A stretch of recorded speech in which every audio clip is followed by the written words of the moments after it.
नमस्कार दोस्तों, ocean network में आपका स्वागत।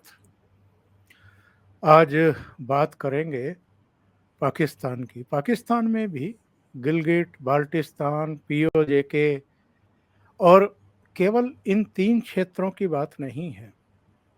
पाकिस्तान में जो अलग-अलग एरिया हैं, आपके बलूचिस्तान है, सिंध है, पंजाब को ले लीजिए, जो फ्रंटियर का इलाका है, हर जगह से जिस तरह की खबरें आ रही हैं, जिस तरह के लोगों के बयान आ रहे हैं और जिस तरह से वहाँ प्रदर्शन हो रहे हैं, उन पर आज बात करेंगे। बल्कि ये जानने की कोशिश करेंगे कि ये पाकिस्तान इकट्ठा रह भी पाएगा या टूट जाएगा, और अगर टूटने की नौबत आ रही है तो इसके लिए जिम्मेदार कौन है और ये कांड कब तक हो जाएगा। और अगर ऐसा होता है तो भारत पर भी कुछ ना कुछ तो इसके प्रभाव होंगे, क्योंकि एकदम पड़ोसी देश है। बल्कि 1947 में हमसे ही टूट करके अलग देश बना था। एक तो 71 में पूर्वी पाकिस्तान बांग्लादेश बन चुका। अब जिस तरह के हालात वहाँ की सेना की वजह से, वहाँ जो भी सत्ता में रहे हैं उनकी नालायकियों की वजह से, गलत नीतियों की वजह से और एक दूसरे की टांग खींचने और ब्लेम गेम में ही उलझे रहने की वजह से आज पाकिस्तान जो गर्त में पहुंचा है, इसके लिए कौन कौन से तत्व जिम्मेदार हैं, ज़रा ये जानने की कोशिश भी आज करेंगे। तो मेरे साथ बहुत ही आपके जाने पहचाने चेहरे, टेरिटोरियल आर्मी के पूर्व चीफ और काउंटर टेररिज्म और वार सिचुएशंस में बहुत अहम भूमिका निभा चुके major general Ashwani Siwach sir जुड़ गए। सिवाच सर, बहुत स्वागत है आपका। नमस्ते। नमस्ते चौधरी साहब। सिवाच सर, जब से भारत का चंद्रयान-3 चंद्रमा पर सॉफ्ट लैंडिंग किए है और वहाँ से विक्रम लैंडर और प्रज्ञान रोवर ने तमाम तरह की महत्वपूर्ण सूचनाएं भेजी हैं, मैं तो जब जब पाकिस्तान के यूट्यूबर्स के वीडियो देखता हूँ या मेन स्ट्रीम के जो उनके चैनल हैं उन पर डिस्कशन सुनता हूँ, तो आजकल उनकी ज़बान पर एक ही बात है कि भारत तो पहुँच गया है चाँद पर और हम पहुँच रहे हैं पाताल में। और इधर आईएमएफ के साथ जो इनका समझौता हुआ और उसके बाद जो बिजली के बढ़े हुए बिल मिल रहे हैं, किसी को 56,000 का, किसी को 72,000 का, किसी का लाखों में बिल आ रहा है। लोगों का धैर्य ऐसा लगता है कि चुक गया है और सड़कों पर जिस तरह के प्रदर्शन हो रहे हैं, इससे तो लग रहा है कि जैसे वहाँ अब देश उनका गृह युद्ध के कगार पर पहुंच गया है। आपका आकलन क्या है इस सिचुएशन में? हाँ बिल्कुल चौधरी साहब, कुछ ऐसा ही लगता है। सच्चाई ये है कि आज के तारीख में पाकिस्तान में एक पॉलिटिकल इंस्टेबिलिटी है, बहुत बड़ा इकोनॉमिक क्राइसिस है। वहाँ पर अगर आप इकोनॉमिक सिचुएशन देखें तो वहाँ जो इन्फ्लेशन है, फूड इन्फ्लेशन स्पेशली 47% के करीब पहुँच गया है। उनका फॉरेन रिजर्व घट के अभी करीब करीब $7.8 बिलियन रह गया है। एक महीने का इंपोर्ट नहीं देख सकता। उसके साथ उनका जो रुपी है एक साल के अंदर 77% गिर गया है। और वहाँ पर जो हर एसेंशियल कमोडिटीज के रेट्स हैं वो आसमान छू रहे। और जब से इनको आईएमएफ से लोन मिला है $3 बिलियन का, तो अब वो जो उन्होंने सब्सिडीज कम करनी थी उसके तहत रेट बहुत ही हाई हो गए। और दूसरी बात क्या हो रही है, इनकी इकोनॉमी में जो एक्सपोर्ट टेक्सटाइल इंडस्ट्री से कुछ होता था वो भी अब ठप हो गया है और इंपोर्ट बढ़ते जा रहे हैं, इन्वेस्टमेंट आ नहीं रही। तो ऐसे हालात हैं आज की तारीख में कि इकोनॉमिक क्राइसिस बहुत ज्यादा बढ़ गया है। और बिजली के बिल जो हैं, जो पहले अगर जितने भी थे उससे 10 गुना ज्यादा देने पड़ रहे हैं। और सच्चाई है, जब आईएमएफ से लोन लिया था तो इन्होंने सब्सिडीज का तो किया था, मगर उन्होंने 2 रिस्ट्रिक्शन और लगाई थी कि आप डिफेंस बजट को कम करें और ये जो फौजी फाउंडेशन है जो कि पैरेलल इकोनॉमी चलाती है, जो 88 बिलियन डॉलर का आप कोलगेट से लेके सीमेंट और रियल स्टेट से लेके आपके जो बैंक हैं वो चलाती है, उस पे भी आप टैक्स लगाए। वो तो पाकिस्तान ने किया नहीं, मगर जो आम आदमियों पे जो बोझ डालना था वो बहुत ज्यादा पड़ गया। तो सच्चाई यह है, यहाँ पर पॉलिटिकल इंस्टेबिलिटी है, इकोनॉमिक क्राइसिस है, और उसके साथ साथ जो आतंकवाद है वो बहुत ही ज्यादा सक्रिय हो गया है। तहरीक तालिबान पाकिस्तान बहुत ज्यादा बोल्ड हो गया, स्पेशली इसकी बेसिस तालिबान के राज में अफगानिस्तान में। अब अल कायदा और इस्लामिक स्टेट खोरासान वो भी अपना सिर उठा रहा है, स्पेशली आप पाक और के इलाके में।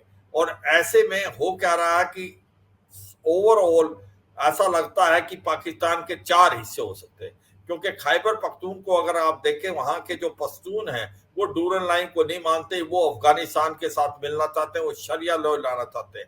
बलूचिस्तान के अंदर बलूचिस्तान लिबरेशन आर्मी एक जेन्युइन फ्रीडम स्ट्रगल कर रही है, वो भी चाहती है कि उनका बलूचिस्तान एक अलग देश बने। इसी प्रकार सिंध के जो लोग हैं वो अलग अपना चाहते हैं कि MQM वगैरह वो भी एक मिलिटेंसी कर रहे हैं।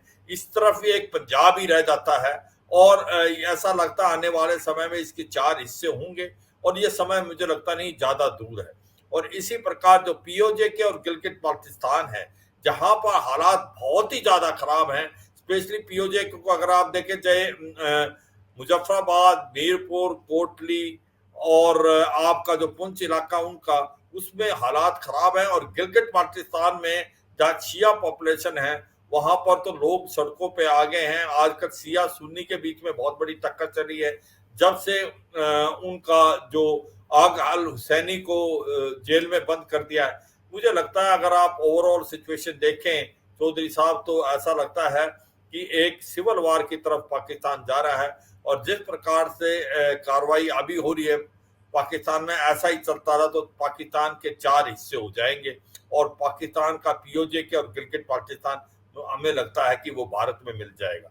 चौधरी साहब, शिवाज सर, ये क्या हुआ है कि गिलगिट बाल्टिस्तान POJ के सब जगह इंटरनेट बंद कर दिए गए अचानक? ऐसी क्या उनके पास सिचुएशंस क्रिएट हो गई हैं? सच्चाई यह है कि POJ और गिलगित बाल्टिस्तान में सिचुएशन बहुत ज्यादा खराब है।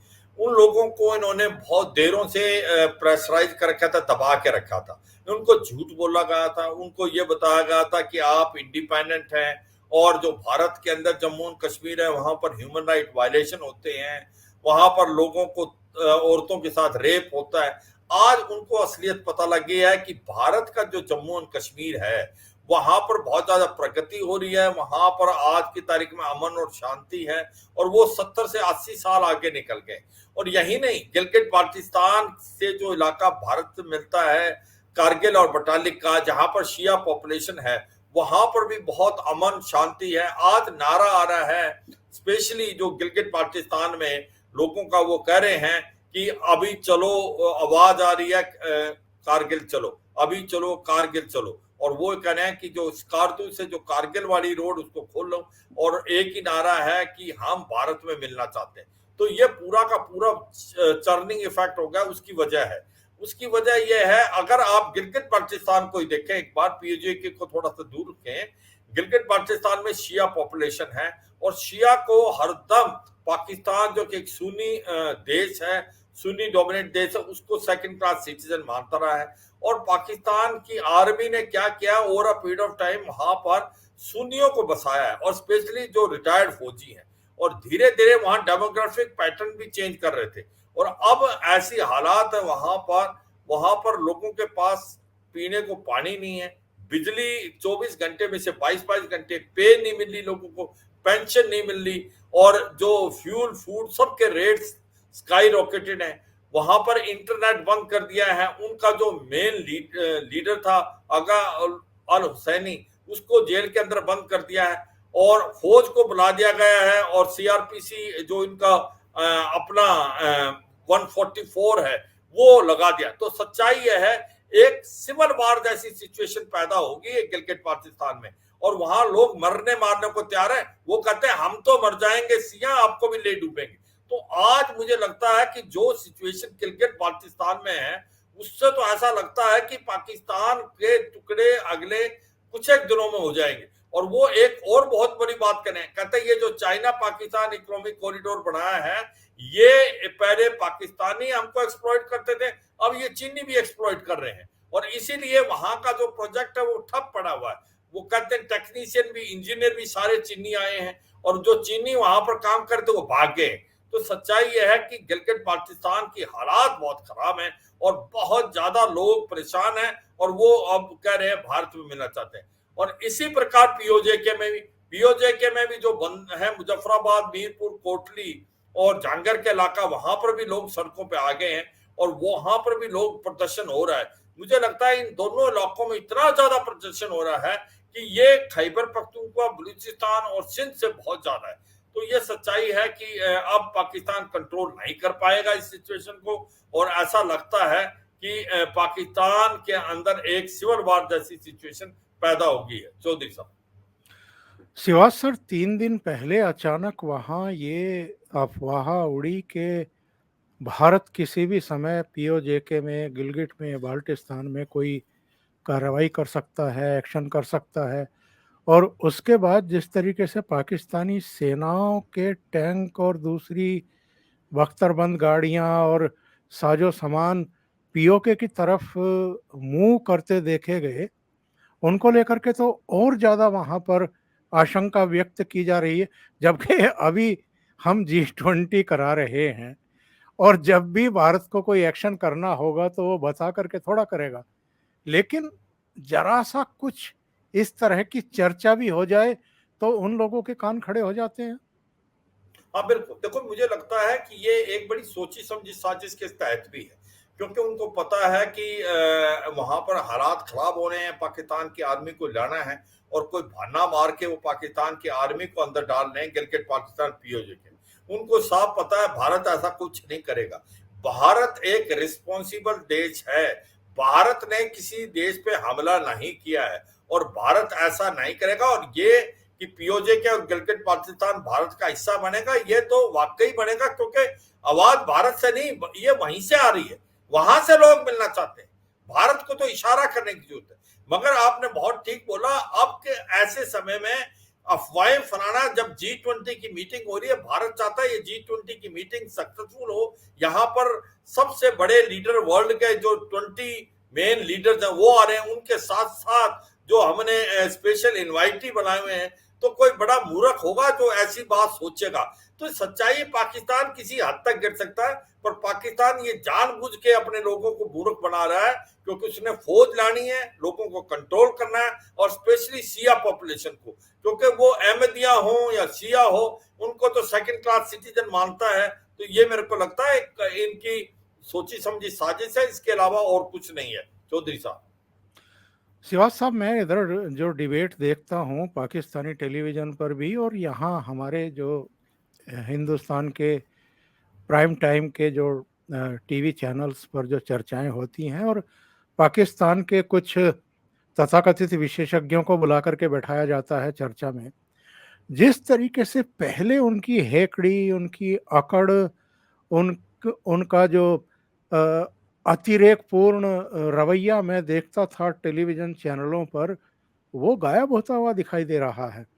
और वहाँ के जो गेस्ट जुड़ते थे, उनमें मोस्टली आईएसआई को, पाकिस्तानी सेना के एक्ट को जस्टिफाइड करने की कोशिश करते थे, उनकी तरफदारी करते थे। लेकिन इधर मामला थोड़ा बदला है, उनके सुर भी थोड़ा-सा नरम पड़े हैं।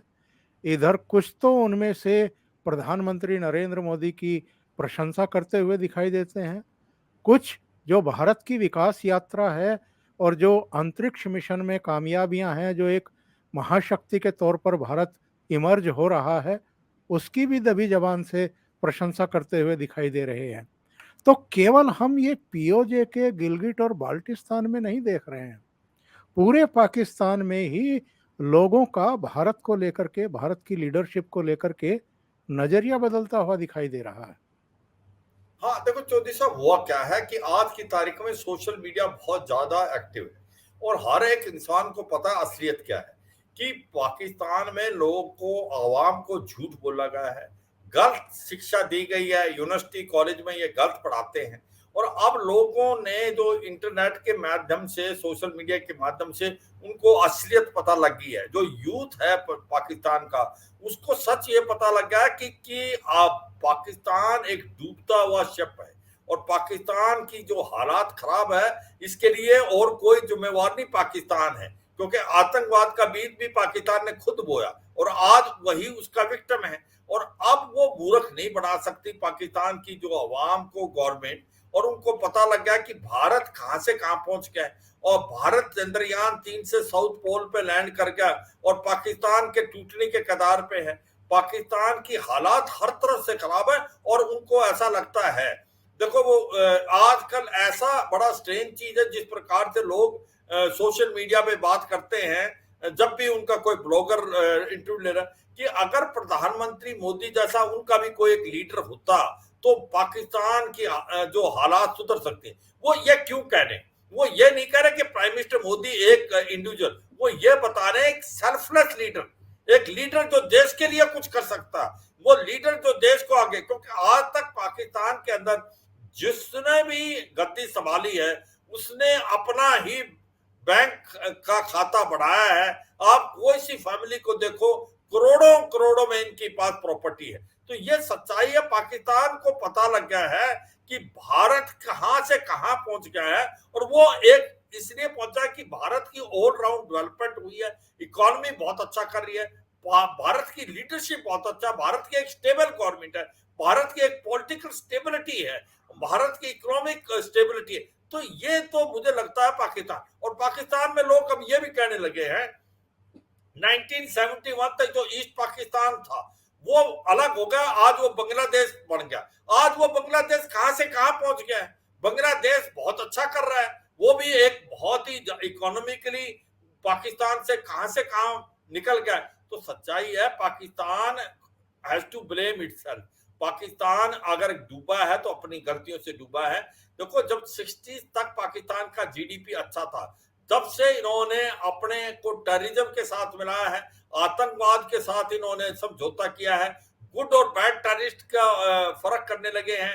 वो आतंकवादी जो भारत की तरफ भेजते हैं उसको वो गुड टेररिस्ट बोलते हैं, लश्कर तोबा जैसे मोहम्मद, और जो टेररिस्ट इनके अगेंस्ट है उनको बैड बोलते हैं। वो हिलेरी क्लिंटन ने जो बोला था 2013 में जब आई थी वो पाकिस्तान में एज सेक्रेटरी ऑफ स्टेट, कि अगर आप अपने कोर्टयार्ड में सांप पालेंगे और ये समझोगे कि आपके पड़ोसी को काटेगा, एक दिन आपको काटेगा, और वो अब पाकिस्तान में हो रहा है। तो सच्चाई है, अब लोगों को मूर्ख नहीं बना सकते आप। अवाम को पता लग गया है, अवाम को यह पता लगा है कि भाई अब तो टूटने कगार पे, एक जो डॉलर की कीमत 300 रुपए से ज्यादा है, आज पेट्रोल डीजल 300 रुपए से ज्यादा हो गए, खाने को दाने नहीं, पीने को पानी नहीं, बिजली नहीं, तो आप कितने दिन मूर्ख बनाओगे? तो ये सच्चाई है, आज सबको पता लग गया है कि हम कहां से कहां पहुंच गए, पाकिस्तानियों को लग रहा है। और पाकिस्तानियों को अब इसमें कोई मुझे नहीं लगता संकोच रहता है कि भाई वाकई भारत बहुत आगे पहुंच गया। जो एक एंटी इंडिया सेंटीमेंट होता था वो होगा, मगर वो सच्चाई भी बोलने लगे। आज पाकिस्तान का अवाम कहता है कि भाई भारत की लीडरशिप बहुत अच्छी है, भारत ने जो करके दिखाया लास्ट 10 साल में कोई देश नहीं कर सकता, भारत ने उन्नति की है हर तरफ से। तो मुझे लगता है अब आवाज वहां से आने लगी, और वो आवाज से वो अपनी गवर्नमेंट पे क्वेश्चन पूछ रहे। और अभी सच्चाई है कि ऐसा अवाम के अंदर लाचारी है, वो कुछ नहीं कर सकते, बस एक ही काम है कि वहां पर एक प्रकार गृह युद्ध जैसी सिचुएशन पैदा हो गई है। चौधरी साहब और शिवाज साहब, भारत में तो बहुत लोग हैं जो आजकल ये कह रहे हैं कि हमें जल्दबाजी में जो सिचुएशंस वहाँ क्रिएट हो गई हैं, मतलब इन 3 क्षेत्रों की तो बात कर ही रहे हैं लोग, पीओजे के, गिलगिट बाल्टिस्तान की, पाकिस्तान के अन्य इलाकों की बात भी कर रहे हैं। और जो लोगों का भारत के प्रति, भारत की लीडरशिप के प्रति बदला हुआ रवैया है, उसको एक आशंका की दृष्टि से देखते हुए लोग कह रहे हैं कि भाई अगर ऐसी सिचुएशन आ जाए कि पाकिस्तान का बड़ा हिस्सा भारत से मिलने की कोशिश करे, तो भारत को उनको नहीं मिलाना चाहिए, क्योंकि बहुत बड़ी समस्याएं वहाँ पर हैं। उनकी समस्याएं सुलझाएंगे या हम प्रगति पथ पर आगे और तेज गति से आगे बढ़ना चाहेंगे? देखो, मैं ये कहूँगा चौधरी साहब, जो लोग ऐसा सोचते हैं वो बहुत गलत सोच रहे हैं। ये तो भारत का हिस्सा है, पीओजे और गिलगित पाकिस्तान, तो वो तो इलीगली ऑक्यूपाई किया पाकिस्तान ने। वो लोग तो भारत का हिस्सा रहे हैं। हमारा 1994 में जो लोग बोल रहे हैं उनको समझना चाहिए हमने क्या रेजोल्यूशन पास किया था पार्लियामेंट में कि पूरा जम्मू और कश्मीर भारत का हिस्सा है, 26 सीटें खाली छोड़ी जानी। आज वो आने को तैयार है, खुद लोग बोल रहे हैं गिलगित पाकिस्तान और पीओजे में। तो वो तो कोई सच्चाई है कि कोई बेवकूफी होगा जो देश को नहीं मिलाएगा। और अगर हम जम्मू और कश्मीर को कहां से कहां ले गए हैं, आज जब वहां पर इलेक्शन होंगे स्टेट के, वो सेकंड थर्ड फोर्थ स्टेट में आ गए पूरे कंट्री में, वहां पर जन्नत है। तो हम वहां पर अगर हम अपने जम्मू कश्मीर को और अपने लद्दाख को जन्नत बना सकते हैं, अपने कारगिल बटालियन को, तो क्यों नहीं हम पीओजे के और गिलगित पाकिस्तान जब भारत में मिलेंगे उनको भी हम उन्नति की तरफ ले जाएंगे। क्योंकि एक स्ट्रॉन्ग लीडरशिप है हमारे पास, एक पॉलिटिकल स्टेबिलिटी है, एक हमारे पास इकोनॉमिक डेवलपमेंट का एक प्रकार से तरीका मालूम है हमें। तो ये मुझे गलत बिल्कुल ये लगता है कि जो लोग नेगेटिव सोच रहे हैं। अब हमारा को टाइम आना चाहिए कि किस प्रकार से पीओजे के और गिलगित पाकिस्तान मिलने चाहिए। सबसे ज्यादा प्रॉब्लम एक ही है चौधरी साहब, अगर पाकिस्तान के 4 हिस्से होते हैं, और जो बहुत ज्यादा चांसेस है, और भारत नहीं कर रहा, ये अमेरिका कर रहा है, ये आईएमएफ कर रहा है, वर्ल्ड बैंक कर रहा है, ये बहुत जो पंडित हैं वर्ल्ड के वो बोल रहे हैं। डर एक ही है, क्योंकि पाकिस्तान एक न्यूक्लियर स्टेट है, और पाकिस्तान के जो न्यूक्लियर हथियार है वो कहीं गलत लोगों के पास पड़ में हाथ में पड़ गए तो वो पूरी वर्ल्ड की पीस के लिए एक प्रकार से थ्रेट हो सकते हैं। वो एक सबसे बड़ा डर है। वो अमेरिका को भी है, वो किसी हद तक रूस को भी है, वो चीन को भी मुझे लगता है डर रहेगा, क्योंकि उसका भी अब पूरा चीनी जो है उनके ऊपर तो बहुत ही एंटी चाइना सेंटिमेंट पाकिस्तान में फैलते जा रहा है। तो सच्चाई है, इसके अलावा पाकिस्तान के टूटने के कगार होना बहुत ही अब लगता है सच होने वाला है। और पीओजे के गिलगित पाकिस्तान भारत का हिस्सा है, और मुझे नहीं लगता इसमें कोई शक भारत में मिलना चाहिए चौधरी साहब।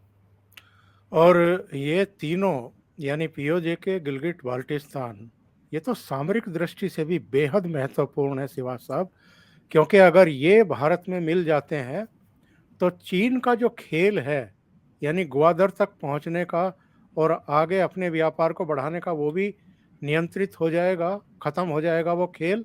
दूसरे, हमारी मध्य एशिया और यूरोप तक व्यापारिक पहुंच हो जाएगी। हाँ बिल्कुल, देखो सच्चाई ये है, आपने बहुत अच्छा बोला। पहली बात तो ये है कि ये इलाका एक प्रकार मिनरल रिसोर्सेज में बहुत रिच है। इसमें गैस ऑयल के भी मिलने के चांस है, सल्फर, कॉपर और ब्रोंज, ये तीनों पदार्थ वहाँ काफी हद तक हैं। दूसरा बात ये है कि अगर हमको अपना जो इलाका वापस मिलता है तो सेंट्रल एशियन स्टेट है, वहां से लैंड कनेक्टिविटी हो जाएगी। वहां से जो अब हम सोच रहे हैं कि अभी हम जो चाबार पोर्ट के थ्रू ईरान से अफगानिस्तान फिर सेंट्रल एशियन स्टेट, जबकि हम यहाँ गिलगित पाकिस्तान के थ्रू हम बड़े आसानी से जा पाएंगे सेंट्रल एशियन स्टेट से, और उससे फिर हम आगे यूरोप की तरफ। तो भारत का जो कनेक्टिविटी है, land connectivity central Asian state से बहुत अच्छी हो जाएगी। और दूसरी बात यह है कि ये भी है कि जो चाइना पाकिस्तान इकोनॉमिक कॉरिडोर, जो चीन एक प्रकार ग्वादार में जाना की कोशिश कर रहा था, वो भी बिल्कुल खत्म हो जाएगा।